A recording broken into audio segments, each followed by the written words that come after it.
G'day guys, Rukshan here. Thanks for joining me for this video. Now, thanks to some Twitter users and early voters in Victoria, keen-eyed ones, we've been able to avert potentially some, deliberate mischievous activity by the Yes 23 campaign for this referendum vote. Now, at the early polling booths or centres that are set up now around the country, there's a few locations you can go now early. You will see this campaign material, or is it AEC signing. Now, have a close look at this image. You will see it says voting center, which is an AEC logo on the bottom of it, and it's in their colors, very well known. And then we have a vote yes, and then you got the Yes 23 logo on that. Now, if you're looking at this image, forget everything else I've said. Just what can you tell about this image? Well, it's very clear, isn't it? It's almost identical. The colors are the same. The font is the same. Even the AEC logo, which I'll show you later, which is the Australian, the shape of the country, which makes sense, I guess, is almost identical to the shape of the country in the Yes 23 logo. But that's not important. The most important thing here is the colors and almost the font in a way. How desperate is the Yes 23 campaign? This is something that's been planned beforehand. This is not something that's just been, printed today to get it done and stuff. This has deliberately been well thought out to actually go with these colors and have these signs in front of early voting, or even on the voting day itself. They may have kept with these signs. Now, a lot of people might be like, oh, well, this is not such a big deal. Actually, for some people, it might be a big deal for people who, perhaps English is not their first language, or perhaps they might be confused about what's happening in terms of this yes and no thing, and they're going to this place. They might think it's just a vote place that if you enter that building, you just have to vote yes because it's got voting center, vote yes, right? There's many ways that this could confuse potential voters, and the fact that it's in the AEC colors, it almost makes it look like the AEC is endorsing the yes vote. And many people have made the argument that some of their advertisements prior to this and some of the way that they've been behaving around this referendum, it does feel like the Australian Electoral Commission does have some sort of agenda. Now, this is what people are saying. I've been critical of the AEC for many different reasons throughout the last couple of years. In particular, we saw recently how they went after Craig Kelly for the font size on the UAP banners, and then they dramatically lost that in the court. And, they've spent about, I think, $1 million of taxpayers' money over this nonsensical font size saga.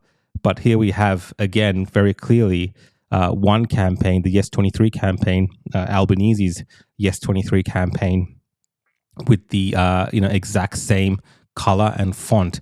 Now, I've looked into this a little bit, and this was actually thanks to a user called a voter called Bruce who saw this, and apparently this is in Mildura, and posted this online. And the AEC, when they initially commented on this, a couple of hours ago, before it kind of became a talking point, and before people like myself and others started really questioning what's going on here, the AEC were not too concerned about the appearance of this. This is what they said very early on. Referendum laws don't require the display of campaign branding, color, affiliation. Our role is to ensure content is appropriately authorized. We're encouraging all voters to stop and consider the source of material they come across. And then they also followed up by saying, the AEC's color has been the same for a long time. We don't control designs of campaign material, nor law about that. All campaign material has to have an authorization so people know the source. We are clear at every opportunity that people can of course vote either no or yes. So that's how they were answering this question. But after myself and a few others brought this up, right, after we started digging into this in terms of just sharing this out to our user base, and kind of blew up from there, the AEC's changed their tone. So I put this up saying that, I did a color match on this on Photoshop. Of course, you can do the wedding photographer jokes, but I did a color match to see how close the colors were.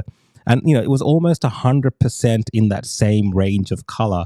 So whoever's designing these things and looking at the font and looking at the colors are very deliberately, in my opinion, matching it up for a particular purpose, which is, I think, this purpose of this kind of psychological, almost confusing people or pushing people in a certain direction by use of color. It's a very powerful tool, color. If you study marketing and you study these kind of things, how brands work, there's something there, right? We know this. So that's why it's when it comes to advertising, these things are important.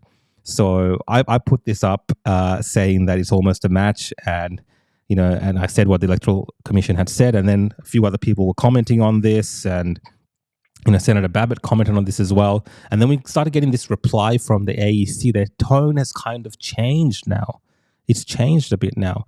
So now they've written, "We were first alerted to these signs today. We've contacted the Yes campaign and pointed out the potential for confusion regarding the source where the predominant color purple is used for non-AEC sign in close proximity to ours. They have acknowledged and said they will rectify this." So that's a very remarkable change in tone from the AEC, from going from telling people, "Hey, look, it's just how it is. They can do that. We can't do anything about it," to then contacting the Yes campaign and telling them that this issue should potentially be rectified to avoid confusion. That's a bit of a change. But why are they making this change? Well, it could be to do with the AEC's own messaging around some of this. Now, the confusing part here is that this is a referendum and not necessarily an election. And the AEC might be right on that point. It's not very clear how these laws and rules are being applied. Now, I don't know if the No camp had done this, if they had written "vote no" and had a similar color to the AEC and put them in front of that, and the Yes camp pointed this out, would the AEC use some of these vague rules and laws and stuff that they have at their disposal to, make those signs removed or make a big issue about it? I don't know. But if you actually read some of the material that they have, which was being shared by Craig Kelly, and this is what Craig Kelly wrote. Let's just read what he wrote. He wrote, "Why is the AEC allowing this election fraud?" Now, that's his opinion. I'm not saying that this is election fraud. Just to the fact checkers out there in the AEC, I'm just reading out Craig Kelly's opinion. During the 2019 federal election, the Victorian Liberal Party displayed signs using the AEC's purple colour. The Fairfax papers called this a massive rort. A court later found that using this purple colour was likely to mislead or deceive a voter and was in contravention of Section 329 of the Commonwealth Electoral Act. The AEC's own website contains a page relating to the use of colour purple.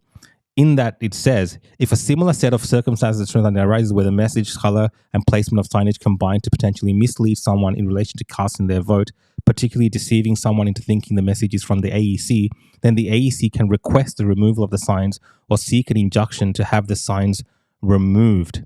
Okay, so that is in their own material.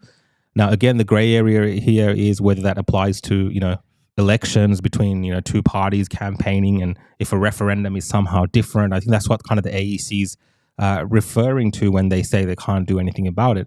But they are doing something about it now, and they are reaching out to the Yes camp to do something about it. So hopefully we get further clarification, and I will update the clarification around this in my description for the fact checkers once we receive this from the AEC, what's exactly going on here and why now they've asked potentially the Yes 23 campaign to remove these things. Again, in the larger scheme of things, this does not seem like a big deal, but when it comes to something so important like this, and the deliberate, in my opinion, again, the deliberate use of these colors to make this material, they could have done anything with this campaign material that they made. They could have put, a lot of their other stuff. They've been putting indigenous designs on it. They've been doing different colors. All of a sudden, when it comes to voting time, in front of the voting centers, what have the Yes camp decided to do? They have decided to put vote yes with purple in the background, almost the identical same purple as the AEC and almost the identical same font. Make of that what you will. I'll keep an eye on this story, and I'll keep an eye on the early voting centers around my vicinity here in the city of Melbourne, and see if they've actually, made a change tomorrow or the day after, if the memo's gone out. Anyway, guys, if you're enjoying my videos, you can follow along on X, Facebook, Instagram, YouTube, Rumble, and Odyssey at The Real Rukshan. You can also find me on my website at www.realrukshan.com. You can see all my work there, and there's also ways to support my work. Thank you so much, everyone, and see you all next time.